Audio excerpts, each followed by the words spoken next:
नमस्ते। चलिए आज एक बहुत ही दिलचस्प सफर पर चलते हैं, समय में पीछे। हम समझेंगे कंप्यूटर के विकास की पूरी कहानी, एक ऐसा टॉपिक जो लगभग हर एग्जाम के लिए बहुत जरूरी है। तो तैयार हो जाइए। सोचकर ही हैरानी होती है ना, कि आज जो सुपर स्मार्ट मशीनें हमारी जिंदगी का हिस्सा हैं, उनकी शुरुआत एक बहुत ही साधारण से लकड़ी के टूल अबैकस से हुई थी। मतलब कंप्यूटर का ये सफर 4000 साल से भी ज्यादा लंबा है। आज हम इसी कमाल की यात्रा को एकदम आसान भाषा में समझेंगे। देखिए, किसी भी कहानी को समझने के लिए उसकी शुरुआत को समझना पड़ता है। ठीक वैसे ही कंप्यूटर की दुनिया में आगे बढ़ने से पहले ये जानना जरूरी है कि आखिर ये कंप्यूटर है क्या। इसकी परिभाषा को ध्यान से समझिएगा, क्योंकि एग्जाम्स में ये सवाल सीधा सीधा आ जाता है। तो देखिए, कंप्यूटर शब्द जो है वो लैटिन भाषा के शब्द कंप्यूटारे से आया है। इसका सीधा सा मतलब होता है गणना करना या हिसाब लगाना। लेकिन जैसा हम सब जानते हैं, आज का कंप्यूटर सिर्फ हिसाब किताब नहीं करता। ये दरअसल एक इलेक्ट्रॉनिक डेटा प्रोसेसिंग मशीन है। और ये मशीन काम कैसे करती है? बस 3 आसान से स्टेप्स में। दुनिया का कोई भी कंप्यूटर हो, छोटा या बड़ा, यही करता है। सबसे पहले वो हमसे डेटा लेता है, मतलब कच्ची जानकारी। इसे कहते हैं इनपुट। फिर उसका दिमाग यानी प्रोसेसर उस डेटा पर काम करता है, उसे प्रोसेस करता है। और आखिर में वो हमें देता है एक काम की सूचना, जिसे हम आउटपुट कहते हैं। Input, process, output. बस यही है कंप्यूटर का मूल मंत्र। अब कहानी में एंट्री होती है उस इंसान की जिसे हम आज फादर ऑफ कंप्यूटर के नाम से जानते हैं। ये नाम तो हर किसी को याद होना ही चाहिए। और वो नाम है चार्ल्स बैबेज। जी हाँ, इन्हें ही कंप्यूटर का जनक कहा जाता है। सोचिए, उन्होंने आज के कंप्यूटर का सपना तब देखा था जब बिजली तक आम नहीं थी, और उन्होंने 2 बहुत ही कमाल की मशीनें डिजाइन की। अब इन दोनों मशीनों में जो फर्क है उसे समझना बहुत जरूरी है। देखिए, उनका जो पहला इंजन था, डिफरेंस इंजन, वो एक तरह का स्पेशलिस्ट था। उसका काम था सिर्फ गणना करना, बस। लेकिन जो उनका दूसरा डिजाइन था, एनालिटिकल इंजन, अरे वो तो एक बिल्कुल ही क्रांतिकारी सोच थी।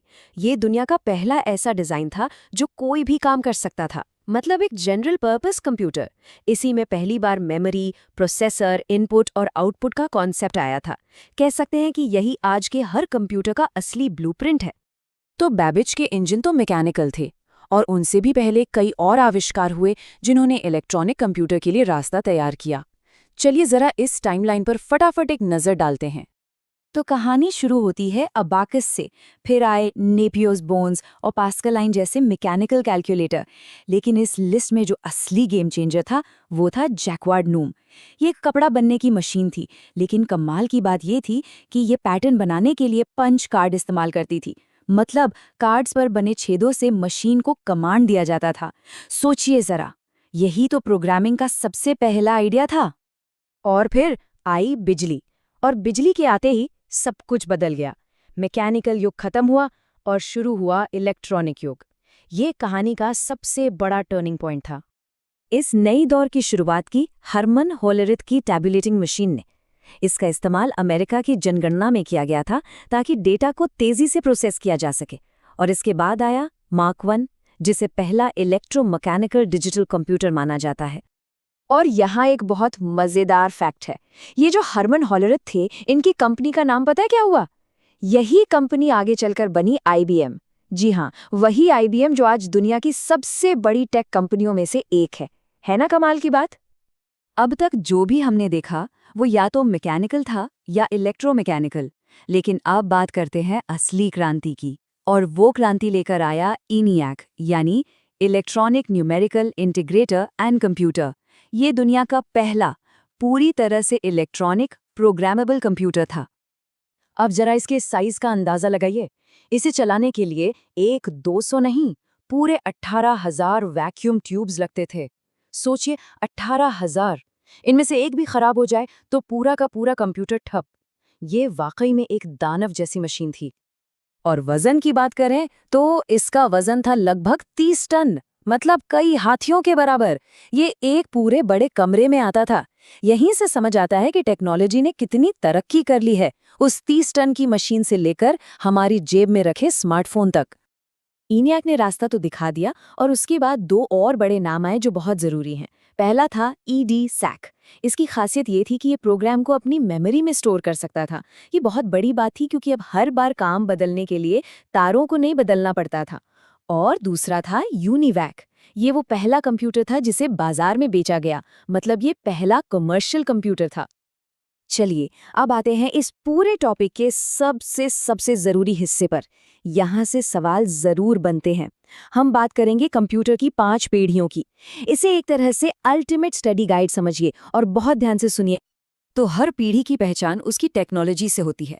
पहली पीढ़ी में थे वैक्यूम ट्यूब्स, जैसा हमने ENIAC में देखा, बड़े, बहुत गर्म और भरोसे के लायक नहीं। दूसरी पीढ़ी में आए ट्रांजिस्टर्स।